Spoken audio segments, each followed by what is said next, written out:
All right, so it's great to be here today. I'm excited to talk to you about the role of efficient computing and reducing the carbon emissions of machine learning computing and discuss some of the challenges and opportunities that we have in this space. So it should be no surprise that there's been a growing demand for computing, both in the data centers as well as in our devices. And a lot of the factors that drive this computing comes from the demand for machine learning and also the amount of compute required from machine learning. And so it's been growing exponentially over the past few years. So this is something that we really need to address, in particular because the cost of computing connects to carbon emissions. So let's see how this connection resides. So we start with what do we actually want to compute? This requires knowledge about, what are the compute demands? What is the task that we're computing for? What are the requirements for that? And typically, in order to achieve that task, we might have some form of computing algorithm that we need to run. These days, typically a DNN or deep neural network model. Then that algorithm becomes a workload on some form of computing hardware itself that does the computation and turns out the results. And together, we can say that this is how we actually compute. So the computing algorithm plus the computing hardware. Now, to drive the computing hardware, we have some form of compute energy. And where does this come from? Well, it often is dictated by two aspects: the energy source, which basically converts, energy and also generates some carbon emissions. And then when it generates the energy, we need to deliver this energy to the computing system itself or make it into compute energy. So there's some energy delivery there. And there's also some factors called, like, for instance, like cooling. Since the computing hardware generates heat, we need to cool in order for it to operate. Now, these two factors of energy source, energy delivery, and cooling really depends on where we're going to actually compute. So we'll cover these three topics in today's talk. We'll first focus on how to compute, then we'll discuss where to compute and what we're actually computing, and look at various opportunities and challenges in these spaces. So let's start with how to compute, in particular, the computing hardware itself. So one of the big challenges in designing, efficient computing hardware is that transistors are not becoming more efficient. So over the past few decades, we had Moore's law, which was giving us faster and smaller transistors, and we had Dennard scaling giving us more efficient transistors. But we can see that this trend has really leveled off over the past decade. And so we really need a new approach to, make more efficient hardware. And one of the approaches is to design specialized or domain-specific hardware rather than using general purpose CPUs in order to achieve significant improvements in both speed and energy efficiency. So if we're going to design specialized hardware, we need to first ask the question, well, where is the energy going in the hardware itself? And so as it turns out, energy is dominated by data movement. And what I mean by data movement is that, basically, how do you deliver the inputs to your computing engine? Let's say you need to do a multiply. How do you deliver the cost of delivering the inputs to the multiply itself, and also the cost of, writing out the results of that multiplication? Now, if we compare the cost of doing these arithmetic operations like multiply and adds to memory reads or data movements, we can see that there's a drastic difference in terms of energy consumption. So for example, reading from a very small on-chip memory, like an 8 kilobyte memory of SRAM on the actual system, reading 32 bits of that, it's already going to cost more energy than a 32-bit floating point multiplication. And this energy is going to increase even more if we look at the last line. When we read the data from off-chip memory, so the further the data needs to come from, for example, from DRAM, the more energy cost it's going to be. And I should highlight that the scale here is in the exponential scale. In summary, memory access is going to be orders of magnitude higher energy than the cost of computing these arithmetic operations. And that should be what we really want to focus on if we want to build energy efficient hardware. Now, if we start thinking about how we can reduce the amount of memory access that we have, or the data movement cost, one thing we can do is exploit data reuse. In particular, there's a lot of data reuse opportunities in deep neural nets, and this basically means if I access a piece of data from memory, can I reuse it multiple times for different operations? And there's a lot of opportunities for this in DNN. So for example, if we think about convolutional neural nets, we have what we call convolutional reuse, where the activations and weights, the same ones, are going to be used just in different combinations for different multiply and accumulate operations. We also have feature map reuse, where we apply multiple filters to the same input feature map. And so as a result, any activation in the feature map is going to be reused multiple times across the different filters, or you can think about it as generating across the different output channels. And then finally, you'll also, if you're going to process more than one image, so if your batch size is greater than one, we're going to have filter reuse because each weight in a given filter is going to be reused multiple times across the different feature maps. So we want to be able to exploit this reuse. We also want to have the right hardware that allows us to exploit this reuse. And this reuse can be exploited with hardware that contains low-cost memories. And by low-cost memories, what I mean is very small memories, under 1 kilobyte. And the benefit of these small memories is that it's very cheap. It's located very close to the compute. And so accessing these memories is going to be very low energy. So just to give you an idea, let's say a multiply and accumulate in an ALU costs 1x. Reading from a very small memory, which is under 1 kilobyte, is also going to be the same amount of energy. As compared to if you read it from a larger memory, like a global buffer, which is about from 100 to 500 kbytes, it's going to be 6x the energy. And of course, going to DRAM is going to be way worse. And so in general, the farther and the larger the memories, the more energy and power it's going to consume. So the key idea is ideally, I want to reuse and read my data from these very low cost memory. So I read it once from this very expensive memory and then reuse it multiple times in this very small memory. The challenge, of course, that these small memories are small in capacity, and we have these very large neural net with millions or billions of parameters and activations. And so what we need to do is we need to chop up this very large neural net into smaller chunks. And then we need to figure out, what is the order of chunks that we should process in so we can maximize the data reuse. And these chunks have to, of course, fit in this low cost memory. And so the order of, processing these different chunks is referred to as the data flow. So how the data flows through the system and how can we exploit the most reuse. And there's been a lot of research in this space. One approach is a data flow that we explored in the Iris architecture. And this data flow really tries to balance the amount of reuse across the various different data types, weights, activations, and partial sums. And by having an efficient data flow, we can exploit enough reuse to reduce the amount of memory access from this global buffer by 100x and reduce the amount of off-chip memory access, which is the most expensive, by over 1,000x. And so actually we realized this Iris architecture in an actual chip that we fabricated. And when we measured the power consumption of this chip, or the energy consumption of this chip, it's an order of magnitude more energy efficient than a mobile CPU. Really, again, by focusing on minimizing data movement through energy efficient data flows that exploit reuse.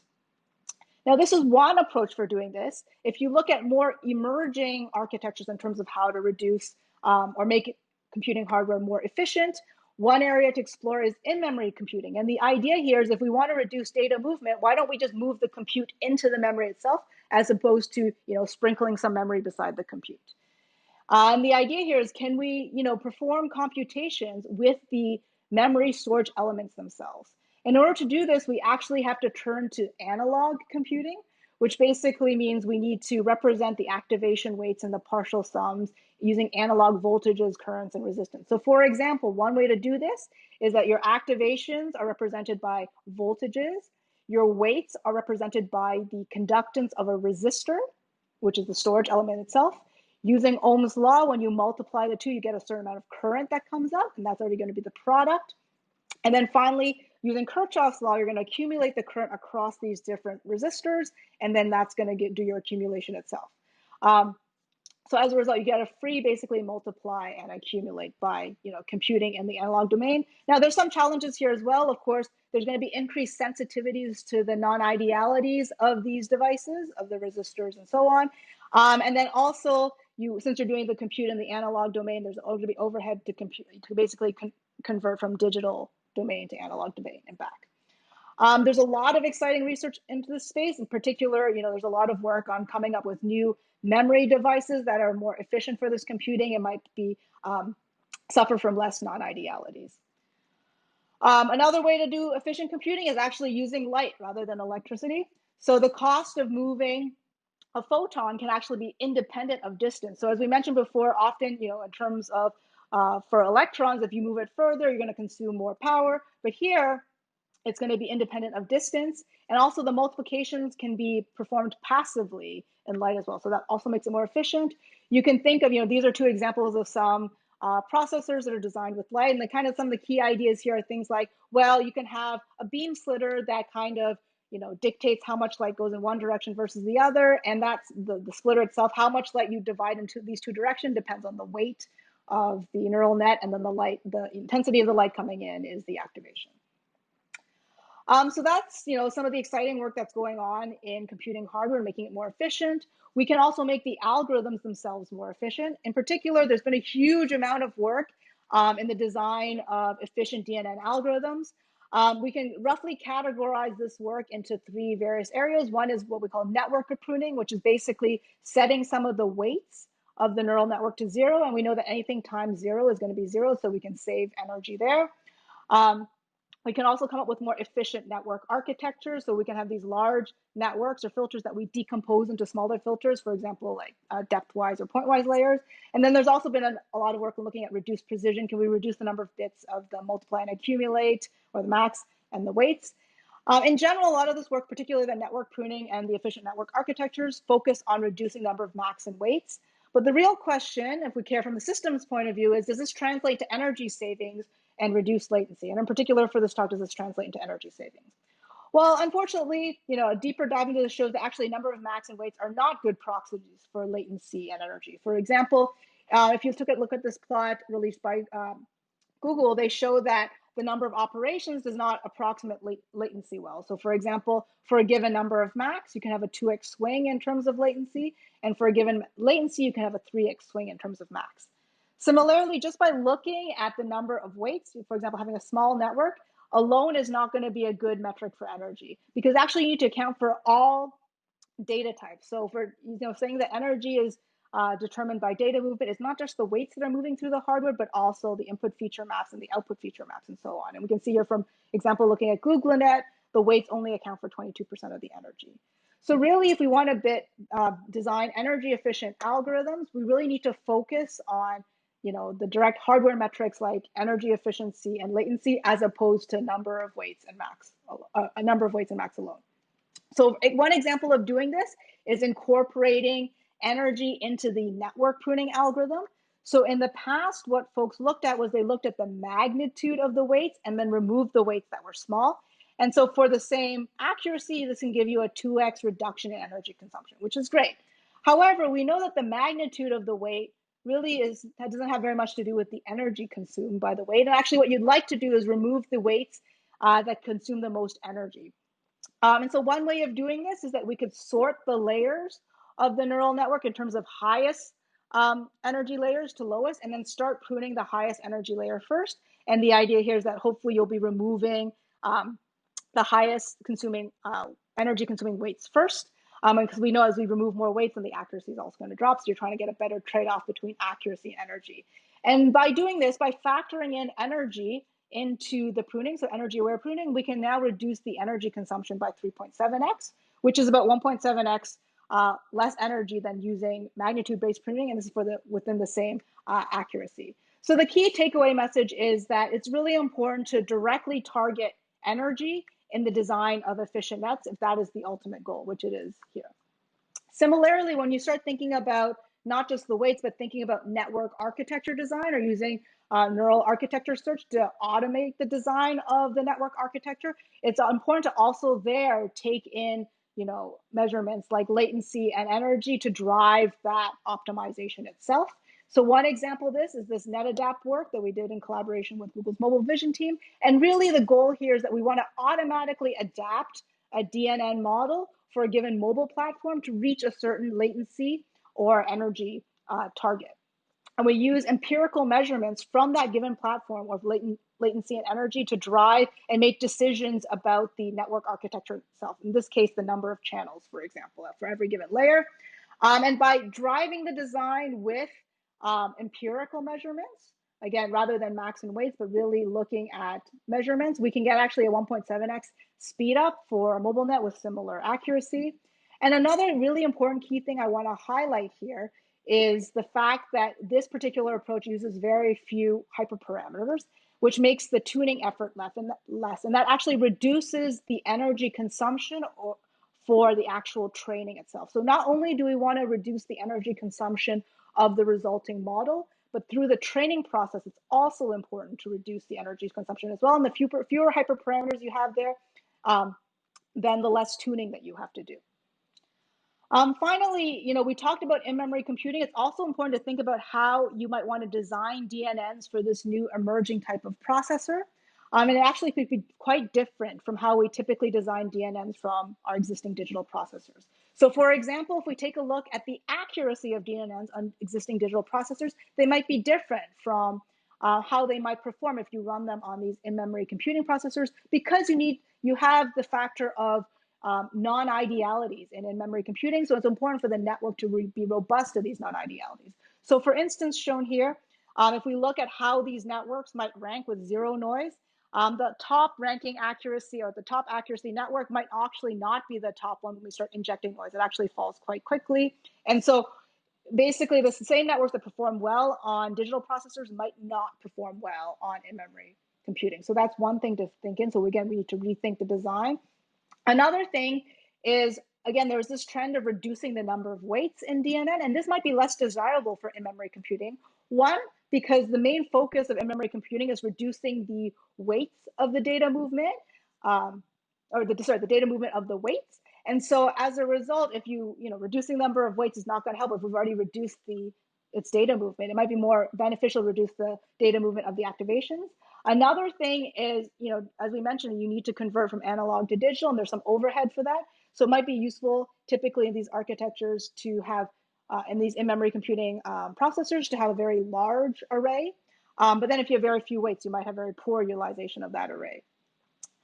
So while for in-memory processing or memory computing, it might be preferable to have shallower and larger filters. This is quite different from the current trend of deeper and smaller networks for digital processors. So really, again, when we're designing these efficient DNN algorithms, we need to think of the computing fabric below as well to get better results.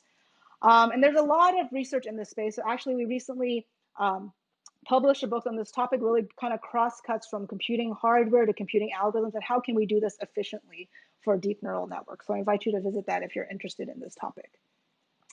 All right, so moving from how to compute to where we actually compute, this also has a lot of implications in terms of the energy consumption itself and the carbon emissions and how it relates to the compute energy that's being consumed by how we compute.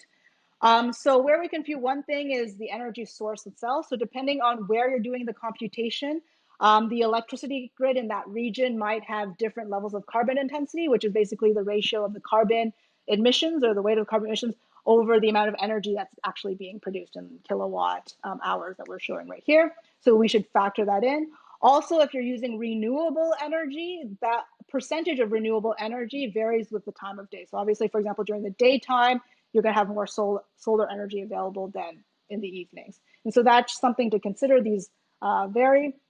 Also energy delivery. So once you've acquired this energy, how do you deliver it actually to the computing hardware and computing energy itself?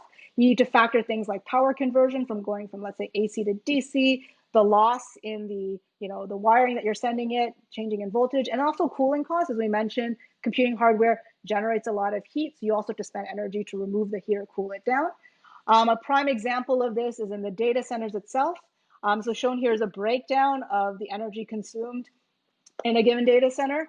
Typically, they measure this efficiency of converting from energy to compute energy as the power usage effectiveness, or PUE, and it's the ratio of energy over compute energy. And typically, this is in the range between 2 to 1.1, where 1 is optimal. So for example, if you have a ratio of 2, that means only half of the energy that you are generating actually gets used by the computing hardware. And as it turns out, this is an exciting opportunity where machine learning can actually help improve this efficiency by providing better cooling. Okay, so we go from how to compute, where to compute, and now we should look at what to compute itself. And this is really trying to factor in, where do the compute demands come from? They come from number of the requests that we get, the amount of data that we need to process, and the required quality of result, which we typically think of as accuracy.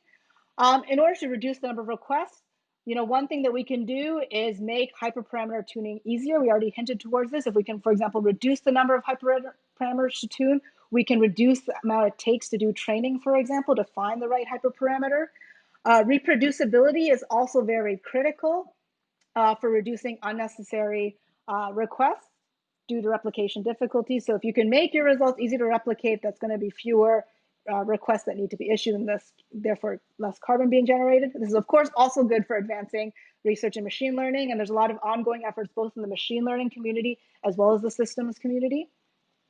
We want to reduce the amount of data that's required because we know that data movement is expensive. So thinking about ways that we can exploit data reuse, and thinking about new algorithms that are more data efficient, and that could maybe incorporate prior knowledge into these DNN models. This is already kind of an area of research in machine learning in general, but there's an additional benefit now that it also has energy benefits if you need to use less data.